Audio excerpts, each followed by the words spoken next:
Hi, hello, there we are. Welcome back. I'm going to introduce our next guest speaker, who is Emma Reed.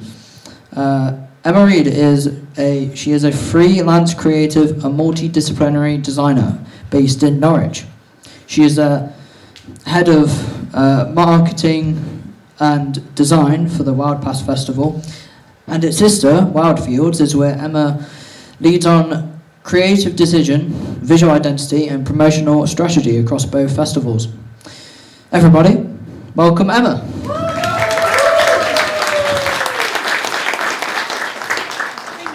Thank you. Perfect. So I really just wanted to start by saying something I think is important to hear. I don't have it all figured out, and that's okay.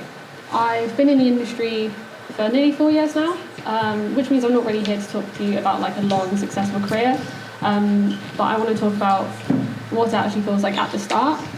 The biggest thing I've learned so far is no one's coming to hand you the opportunities, you have to make them. When I first started in the industry, I was 19, in my second year of uni, studying design for publishing, and honestly, I had no idea what I was doing. I felt completely lost. Everyone around me seemed to have a plan. People were talking about agencies they wanted to work at, specific roles they wanted, 5-year plans. And I was just there like, I like design, I like music, and that's all I really had. The career paths presented to us at uni didn't really excite me. And I've always known that I'm not passionate about something. My brain just refuses to cooperate, like it literally shuts down. I can't force it to do something. So I knew I wanted to do something creative, and I knew I loved music and festivals, but I had no idea how to get there. I remember one day really clearly. I was at home skipping uni because I had a migraine, which, let's be honest, I definitely could have still gone to. And I had this horrible feeling that I just wasn't doing enough, like everyone else was moving forward, and I was just existing. So I did the only thing I could think of. I opened my laptop and started emailing people. This was my first portfolio, which, looking back on it now, there's a lot of a change. I just emailed studios, festivals, venues. I was literally asking for anything, internships, work experience, even just a conversation. And I felt so awkward doing it. I was like, why would anyone reply to me? I was literally just creating fan posters with a very questionable portfolio and blind confidence. But I sent the emails anyway, and most people didn't reply, which is fine. Some said no, which is also fine. But one person said yes. The festival director of Wild Pass replied and agreed to meet me for coffee. And I remember being so nervous. I was convinced he was going to meet me, and immediately realised I had no idea what I was doing. But we met, we had coffee, we talked about design, music, festivals, and creative direction, and he gave me an opportunity. And that one yes genuinely changed everything, and it became my first freelance work. And from there, like, everything started to snowball, really. It led to more projects, more opportunities, and a lot more responsibility. And eventually led to me becoming head of design and marketing for the festival, which is honestly so surreal to me, because it all started from one slightly unhinged email, which I sent while avoiding uni work. But the experience taught me something I still remind myself now. The worst someone can say is no, and most of the time they don't. And even when they do say no, nothing bad really actually happens. Your life continues, and you just open another tab and email someone else. I didn't wait until I felt ready, because the truth was, you never really feel ready. You just have to start and figure it out as you go.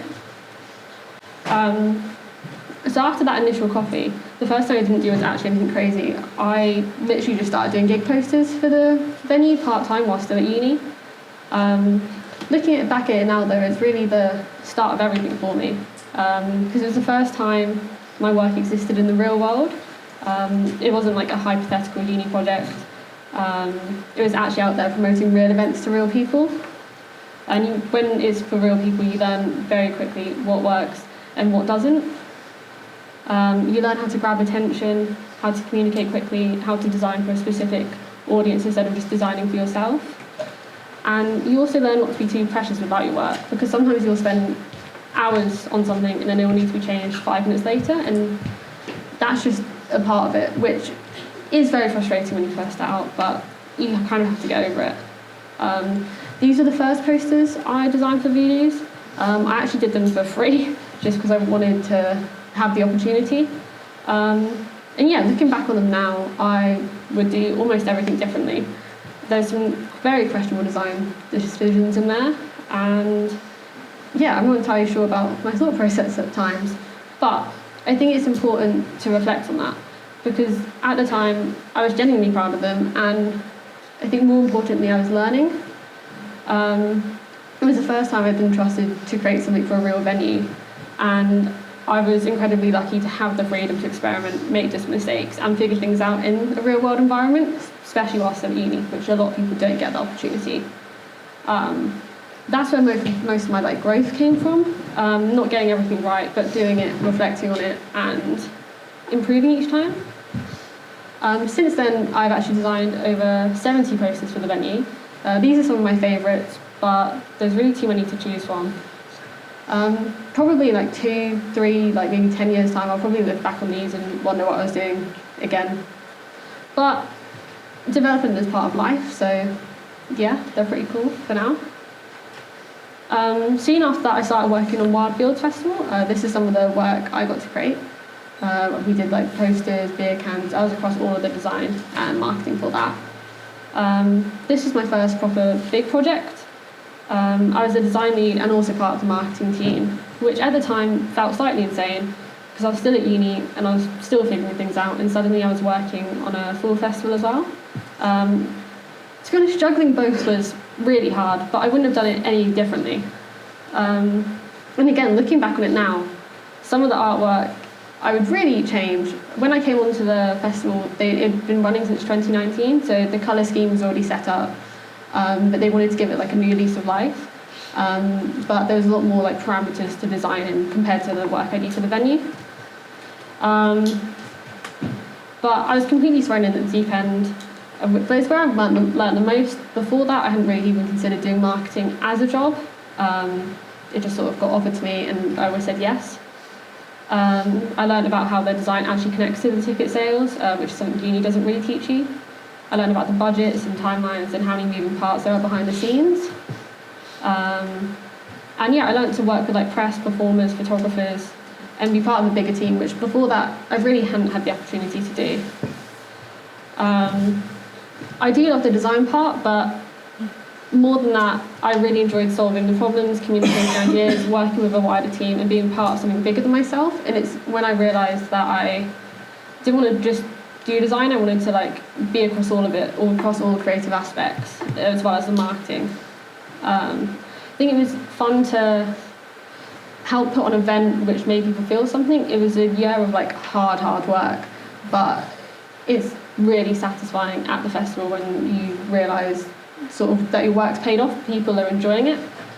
It was very stressful at times, but yeah, when you can see their faces and engaging with something that you actually helped create at 19, that was crazy for me.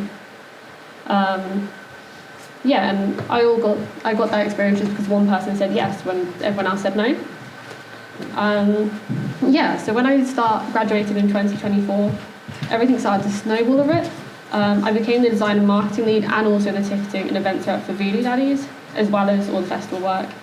And yeah, I became the head of design, marketing, communications for Wild Paths, the second festival, working on the entire campaign rollout. And again, I was working more across the production side then. Not really by choice, more just small independent festivals. There's only 2 or 3 of us on the team, so you've kind of got to cut corners. And yeah, again, for Wild Paths, we got to do all the posters, artwork, we designed merch, beer cans. And I think if you told me at the start of uni that I got to do any of that, I really would have thought you were crazy. And especially if you told me I've been working in marketing, I would have been absolutely not. I just want to make posters. But that's the thing, I think your career evolves as you evolve, and Wildfields went on to win Best New Festival, and Wild Paths is now a finalist for this year's version. And I think what's crazy is all of that came from just one email I sent when I was 19 and terrified to reach out to anyone. And beyond the festivals and the venues, that one opportunity led to so many other things. I designed coffee packaging for Download Festival, which was a couple of years ago. They reached out to me actually a couple of days before Christmas, and they wanted it by New Year's Eve, which for any other company I would have turned around and said like, absolutely not, that's a crazy timeline. But obviously it was Download Festival, I was young and was like, I'm going to spend all my Christmas working on that packaging. They gave me completely free rein, just the theme was Dog Atlantis, like under the sea themes, but yeah, that one was a pretty cool design, pretty random, really, to be selling coffee at the festival, but cool. I've also created a magazine for the National Centre of Writing, which was completely different to anything I've done before. They reached out to me because one of the team had also like worked at the venue with us, and they thought my work could translate well into it. I've designed album covers for local bands, I've been a creative director for photo shoots and made single artwork.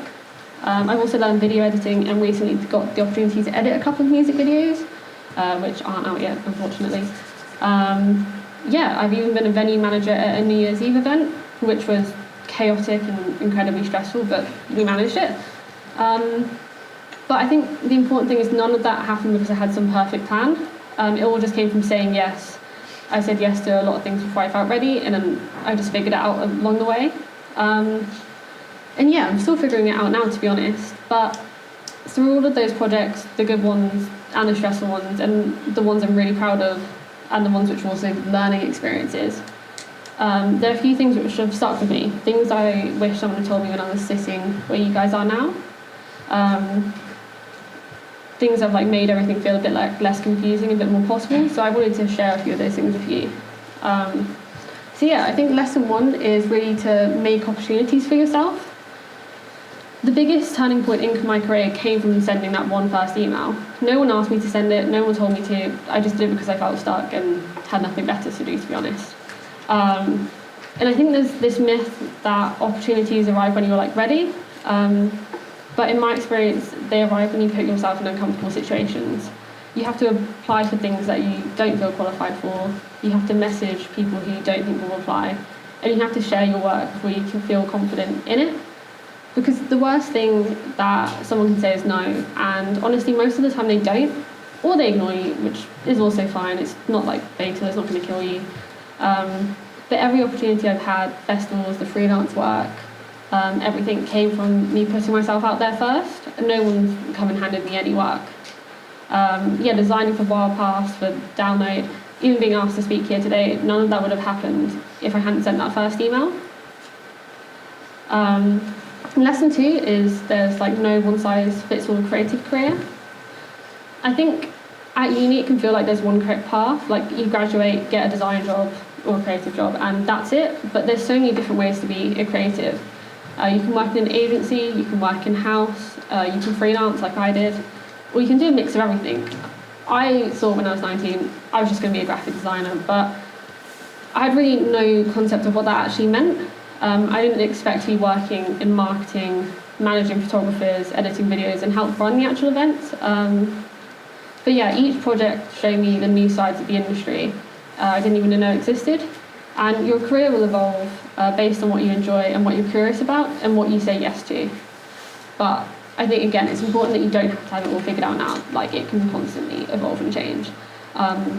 In 5 years' time, I might be working in-house at an agency, or I might still be freelancing, but we'll see. Lesson three is community is everything. I've learned that creative careers are not solo careers, especially freelance ones. Every opportunity I've had has come through the people that I know, people I've worked with, people I've met, people who've trusted me, and people who recommended me to someone else. Your creative community keeps you going when you doubt yourself. They give you feedback, they inspire you, they open doors you don't even know existed. And I wouldn't be at this talk today if Steve, who unfortunately isn't here, hadn't opened the door to me and asked if I would do it. And it also, I think having a community around you makes everything more fun. You can collaborate, work on projects together with friends. Obviously, being freelance, it can be quite lonely, or like someone will come to you asking to do a project, and it might not be my area of expertise, but I can recommend it to someone else, and vice versa. You don't need to network in a weird or corporate way. Just connect with people. I think be kind, be curious, and like always support each other, and that goes a long way. Lesson 4 is persistence really does matter more than talent. I've met so many talented people who stopped creating because they doubted themselves, and then I've also met people who weren't the most naturally talented, but they kept going and they've built incredible careers off the back of it. The difference isn't the talent, is like more the persistence and how much work you're willing to put in, because the creative industry can be quite like a cutthroat place. There's a lot of competition, but you kind of just have to keep on showing up for yourself consistently and then improve gradually, and not quit really when things feel slow. But yeah, creative careers aren't really built overnight. They're built like project by project, and who you know. Most of my early work, as you saw, wasn't really perfect, but each project made the next one better, and that's all that really matters. Lesson 5 is it's okay to like change direction. I never planned to work in marketing. I never planned to manage large teams or do animation or creative direct photo shoots or help run the events. But career change as you grow and you discover new things that you enjoy. You outgrow things that you thought you wanted, and I don't think that's failure. I think that's like part of life, and you're not supposed to stay the same forever. Lesson 6 is rest is important, and burnout is very, very real. Especially in creative industries, I think there's always a pressure to constantly produce, constantly trying something new, to always be working, always posting, and always like marketing yourself. But I think burnout kills creativity. Some of my best ideas have come when I wasn't forcing them, when I was resting or doing something completely different or just experimenting. I think taking time off and like resting is part of the process. It's not like being lazy. And you can't really pour from an empty cup, as cringe as that sounds, it's kind of true. And lesson 7 is learn to say no. I know I have just talked about how important it is to say yes to everything, but at the start of your career that is true, but as you start getting more work, you learn that not every opportunity is right for you. Some things don't align with your values or your direction or your energy, and saying no to the wrong thing creates space for the right things, which is something I'm definitely still learning, and I do think it also depends on how much you're being paid for the job. But yeah, at the end of the day, if you say no to a project that doesn't align with you, normally a project that does will come along. So 3 years ago, I didn't know I would be the head of design in marketing for a festival, and 3 years from now, I might be doing something completely different. But I think that's okay, and everything I've done so far started from one email I almost didn't send. I didn't feel ready, but I did it anyway, and that's what I'd encourage you to do. Don't wait until you feel ready, because most of the time, you never will. You just start and you figure it out as you go. Thank you.